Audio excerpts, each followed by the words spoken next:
नमस्कार दोस्तों।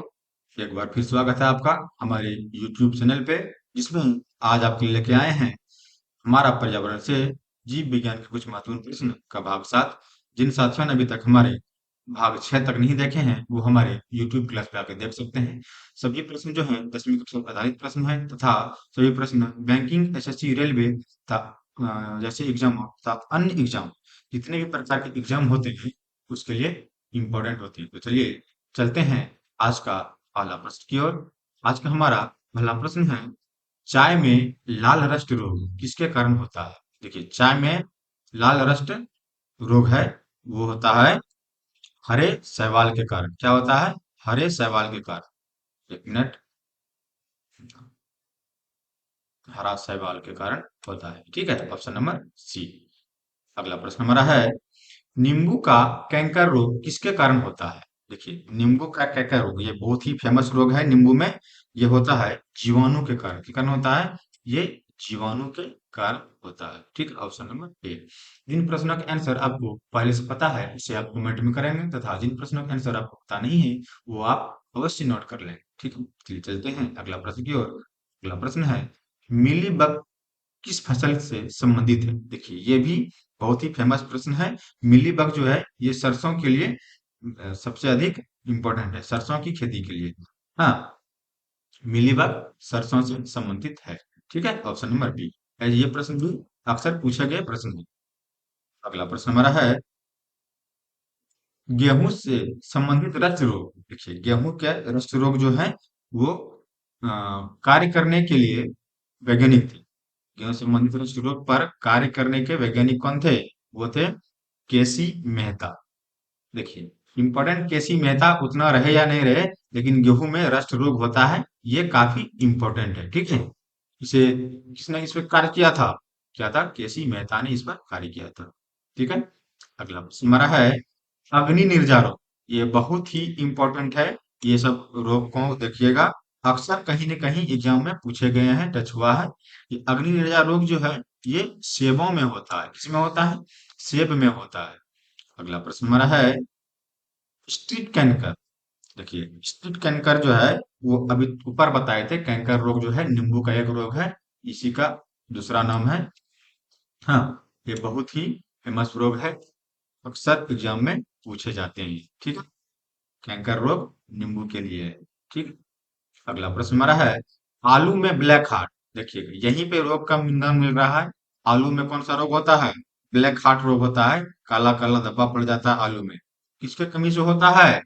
वो ऑक्सीजन की कमी से होता है। किस कमी से होता है? ऑक्सीजन की कमी से आलू में लाल रोग, सॉरी, ब्लैक हार्ट हो जाती है। ठीक है, अगला प्रश्न हमारा है, पादपों में बना खाद्य पदार्थ पौधे के विभिन्न अंगों में किसके द्वारा पहुंचता है?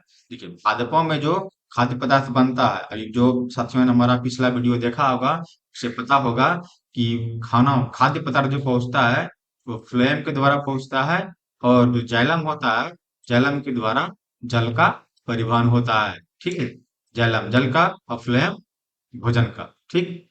अगला प्रश्न हमारा है, पादपों में जल तथा खनिज लवणों का संचालन किसके द्वारा होता है? देखिए, जल आ गया, खनिज लवण आ गया, अभी तुरंत रनिंग, जल और खनिज लवण आ गया, जाइलम, और फ्लोएम में भोजन। ठीक।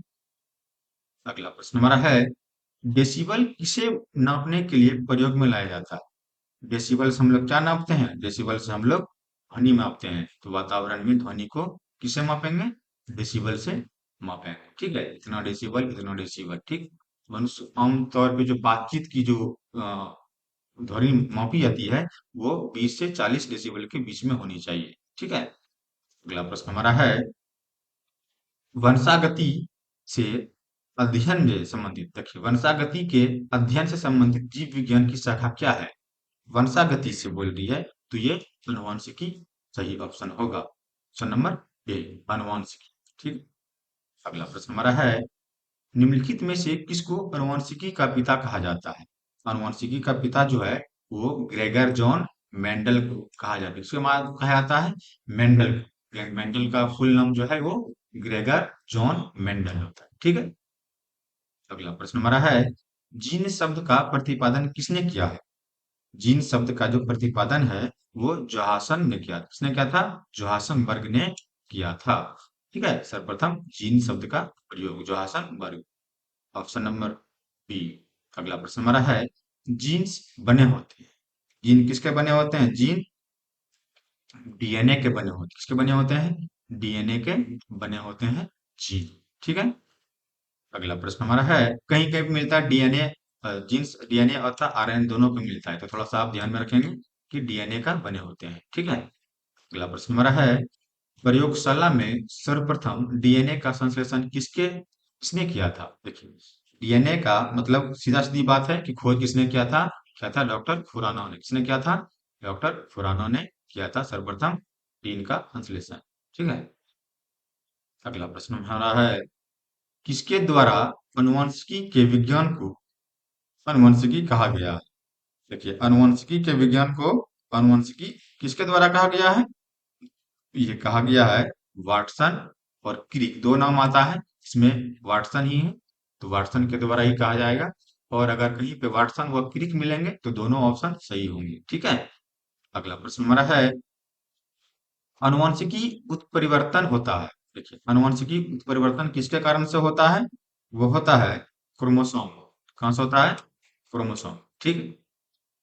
अगला प्रश्न हमारा है, सेल नाम किस जीव वैज्ञानिक ने सर्वप्रथम दिया था? देखिए, सेल मतलब कोशिका, कोशिका की खोज किया था रॉबर्ट हुक ने। ठीक है। सेल मतलब सेल फोन भी होता है, लेकिन ये साइंस है, साइंस में सेल का मतलब क्या होगा? सेल मतलब कोशिका। कोशिका की खोज किसने किया था? रॉबर्ट हुक ने किया था। ठीक है। इसलिए उन्होंने ही सर्वप्रथम नाम दिया था। अगला प्रश्न हमारा है, कोशिका में प्रोटीन संश्लेषण कहाँ होता है? देखिए, प्रोटीन संश्लेषण है, ध्यान दीजिएगा, प्रकाश संश्लेषण नहीं, प्रोटीन संश्लेषण है, तो ये होता है राइबोसोम में। कहाँ होता है? ये होता है राइबोसोम में। ऑप्शन नंबर ए। अगला प्रश्न हमारा है, 80% से अधिक सेल में पाया जाने वाला पदार्थ क्या है? देखिए, 80% से जो अधिक पाया जाता है पदार्थ में, कोई भी रहे, वो जल पाया जाता है। ठीक है। जल, मनुष्य में भी 85% तक जल ही पाए जाते हैं। ठीक। अगला प्रश्न हमारा है, गोल्जी काय का प्रमुख कार्य क्या है? देखिए, गोल्जी का एक नया नाम आया है। गोल्जी काय जो है एक स्रावी ग्रंथि है। ये इसका काम क्या है? स्राव करना, स्रावी। ठीक। अगला प्रश्न हमारा है, किसकी उपस्थिति के कारण किसी पादप कोशिका और पशु कोशिका में अंतर पाया जाता है? देखिए, ये पादप कोशिका है या देखिए, पादप कोशिका या पशु कोशिका, इसे कोशिका भित्ति के द्वारा ही पता लगाया सकता है, तो इसका ऑप्शन हो जाएगा ए, कोशिका भित्ति के द्वारा पता कर सकते हैं। ठीक है। अगला प्रश्न हमारा है, कौन सा अंगक प्राय जंतु कोशिका में उपस्थित नहीं होता है? देखिए, जंतु कोशिका में उपस्थित नहीं होने वाले हैं मैक्रोफ्रोंडिया। कौन सा है? मैक्रोफ्रोंडिया जो है, ये जंतु कोशिका में उपस्थित नहीं होता है, ये मानव कोशिका में उपस्थित होता है। सॉरी। हाँ। ठीक है। अगला प्रश्न हमारा है, निम्नलिखित में से कौन सा कोशिकांग डीएनए रखता है? देखिए, कौन सा कोशिकांग जो है डीएनए का संग्रहण करता रखता है? वो है ये मैक्रोकॉन्ड्रिया है। ठीक है, मैक्रोकॉन्ड्रिया। लेकिन ये ऑप्शन नंबर देखते हैं थोड़ा सा, ये 203 में आते हैं, कौन सा अंगक जंतु कोशिका में उपस्थित नहीं होता है? ये जंतु कोशिका में जो उपस्थित नहीं होता है वो मैक्रोकॉन्ड्रिया नहीं होगा, ये होगा लवण। इसका सही आंसर है, क्या है? लवण नहीं होगा। ठीक है। मैक्रोकॉन्ड्रिया तो होगा ही, लेकिन लवण जंतु कोशिका में, ये पादप कोशिका में लवण पाए जाते हैं। ठीक है, ध्यान दीजिएगा, थोड़ा सा आप नोट कर लीजिएगा। अगला प्रश्न हमारा है, कोशिका व आवनिक जीव विज्ञान केंद्र कहाँ पर स्थित है? देखिए, कोशिका व आवनिक जीव विज्ञान केंद्र जो है वो हैदराबाद में, कहाँ पे है? ऑप्शन नंबर ए, हैदराबाद में स्थित है। ठीक है। चलिए चलते हैं अगला प्रश्न की ओर। अगला प्रश्न हमारा है, जीव द्रव शब्द का प्रयोग सर्वप्रथम किसने किया था? जीव द्रव सर्वप्रथम किया था फुरकिंजे ने। किसने किया था? फुरकिंजे ने किया था जीव द्रव शब्द का सर्वप्रथम प्रयोग। ठीक है। अगला प्रश्न हमारा है, कोशिका की क्रियात्मक गतिविधियां किसके द्वारा नियंत्रित होती है? कोशिका की जो है क्रियात्मक गतिविधियां जो है वो केंद्रक द्वारा नियंत्रित होती है, उसके द्वारा, केंद्रक द्वारा नियंत्रित होती है। Option number B. अगला प्रश्न हमारा है, जीव द्रव जीवन का भौतिक आधार है, यह किसका कथन है? देखिए क्या बोल रहा है, जीव द्रव जो है जीवन का भौतिक आधार है, यह कथन है हॉसले का। किसका है? हॉक्सले का, हॉसले। हाँ। अगला प्रश्न हमारा है, फूलों और बीजों को विभिन्न आकार के आकर्षक रंग प्रदान करता है। फूलों और बीजों, हर एक प्रकार का फूल का अलग रंग, हर एक प्रकार का बीज का अलग रंग, अलग, तो वो होता है क्रोमोप्लास्ट के, उसके द्वारा होता है, क्रोमोप्लास्ट के द्वारा होता है। ठीक है। अगला प्रश्न हमारा है, पत्तियों का हरा रंग प्रदान करता है। पत्तियों को हरा रंग कौन प्रदान करता है?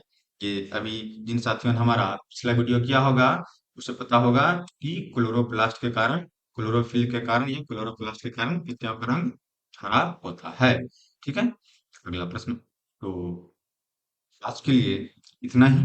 सभी कम्पिटिटिव एग्जाम के लिए हमारे चैनल जो कि डिस्को क्लासेस के नाम से है, इसे सब्सक्राइब करें, लाइक करें, कमेंट करें, शेयर करें अपने दोस्तों के साथ, तथा बेल का घंटी भी दबाएं ताकि हमारा आने वाला वीडियो आपको सबसे पहले प्राप्त हो। तब तक के लिए हमें आज्ञा दीजिए। धन्यवाद।